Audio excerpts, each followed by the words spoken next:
के तीसरी देवी यानी माता चंद्रघंटा की कथा। माता चंद्रघंटा तीसरी नवदुर्गा है। उनका नाम चंद्रघंटा है। चंद्रघंटा के अलावा चंद्रखंडा, चंडिका और रणचंडी के नाम से भी जाना जाता है।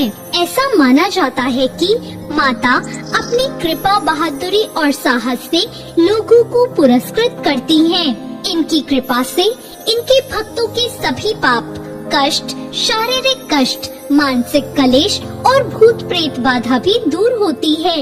आइए सुनते हैं माता चंद्रघंटा से जुड़ी पौराणिक कथा। प्राचीन काल में देवताओं और असुरों के बीच काफी लंबे समय तक युद्ध हुआ। उस दौरान असुरों का राजा महिषासुर था और देवताओं के स्वामी इंद्र थे। युद्ध में असुरों की जीत हुई और महिषासुर ने देवलोक पर विजय प्राप्त करके भगवान इंद्र का सिंहासन हासिल कर लिया।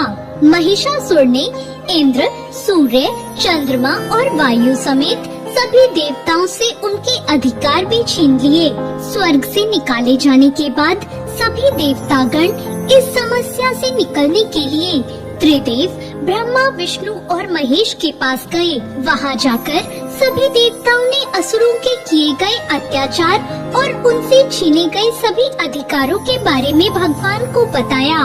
देवताओं ने त्रिदेव को बताया कि महिषासुर के अत्याचार के कारण स्वर्गलोक तथा पृथ्वी लोक पर भी विचरण करना असंभव हो गया है। तब यह सुनकर भगवान ब्रह्मा, विष्णु, महेश अत्यंत क्रोधित हो उठे। क्रोधित होने पर उन तीनों भगवानों के मुख से एक ऊर्जा उत्पन्न हुई। वो ऊर्जा जाकर देवताओं गण के शरीर से निकली ऊर्जा से मिल गई। यह ऊर्जा 10 दिशाओं में व्याप्त होने लगी। तभी वहाँ एक कन्या उत्पन्न हुई। तब भगवान शंकर ने देवी को अपना त्रिशूल भेंट किया। भगवान विष्णु ने उन्हें चक्र प्रदान किया। इसी तरह सभी देवताओं ने माता को अस्त्र शस्त्र देकर सजा दिया। इंद्र ने भी अपना वज्र और ऐरावत हाथी माता को भेंट किया। सूर्य ने अपना तेज, तलवार और सवारी के लिए शेर प्रदान किया। तब देवी चंद्रघंटा सभी शस्त्रों को लेकर महिषासुर से युद्ध करने के लिए युद्ध भूमि में आ गई। उनका यह विशाल रूप देखकर महिषासुर भय से कांप उठा। तब महिषासुर ने अपनी सेना को मां चंद्रघंटा पर हमला करने को कहा। कहते हैं कि महिषासुर की विशाल सेना क्षण भर में माता के कोप से नष्ट हो गई।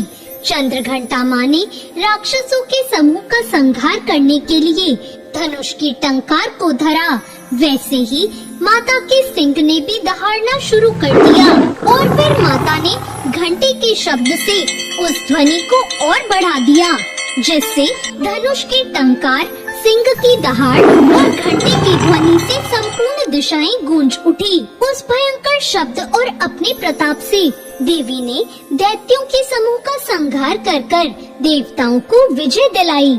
इस तरह मां चंद्रघंटा ने असुरों का वध किया और देवताओं को अभय दान देते हुए अंतर्ध्यान हो गई। नवरात्रि के तीसरे दिन माता दुर्गा के चंद्रघंटा स्वरूप की विधि विधान से पूजा करें और इस मंत्र ओम देवी चंद्रघंटाय नमः का जाप करें।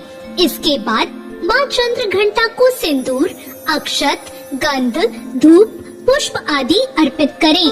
आप देवी माँ को चमेली के फूल के अलावा कोई भी लाल फूल अर्पित कर सकते हैं। साथ ही साथ दूध से बनी किसी भी मिठाई का भोग लगाएं। पूजा के दौरान दुर्गा चालीसा का पाठ या दुर्गा आरती का गान करें। तो ये थी माँ चंद्रघंटा की पौराणिक कथा।